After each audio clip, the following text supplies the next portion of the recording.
This is Richard back at you. We're back on Mr. Jones's 99 Dodge, four-wheel drive diesel, having a bunch of leaks underneath and tranny taking off the second gear and stuff. My other video showed there was no codes.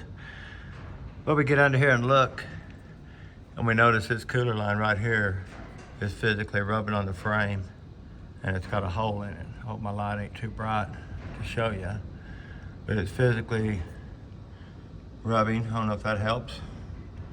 Give you a little bit on the frame right there, and it's just pouring fluid out, which is just running basically everywhere.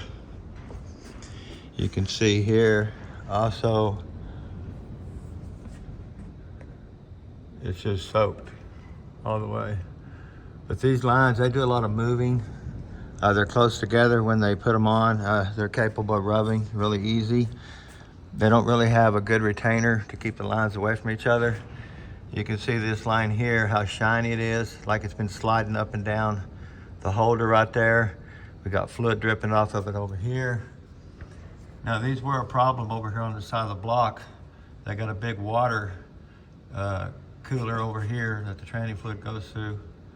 You can see it here. This rubber hose always leaks, breaks, something happens here. It could be even leaking out of the fitting right there.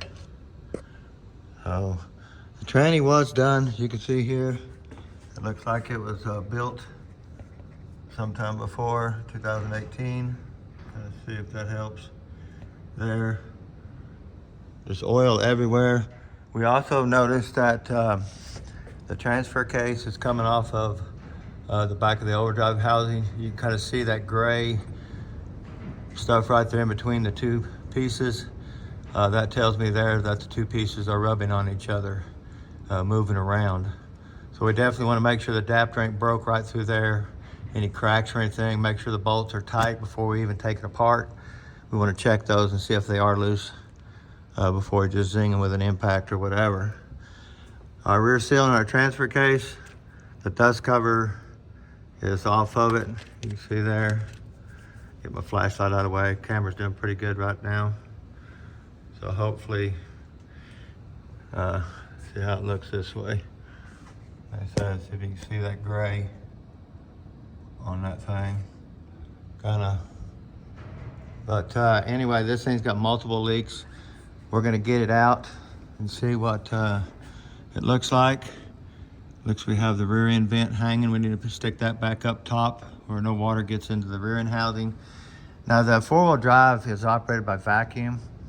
It's got a suction and a push on the vacuum right through here. It sucks on both sides, just depending on which way the lever is pulled on the transfer case. This is your switch right here that tells you that the axle has been locked in for four-wheel drive since it's a manual up top. You have a bunch of vacuum lines that come over here. These are steel, they get over to here and then they turn to plastic.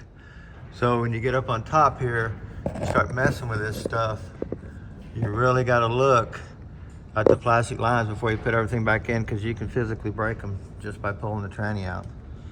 Well guys, it looks like I got a pretty oily mess, but nothing I can handle with 40 years of experience. So appreciate you guys watching. We'll get the tranny out, get it tore down in the next video. Y'all have a great day.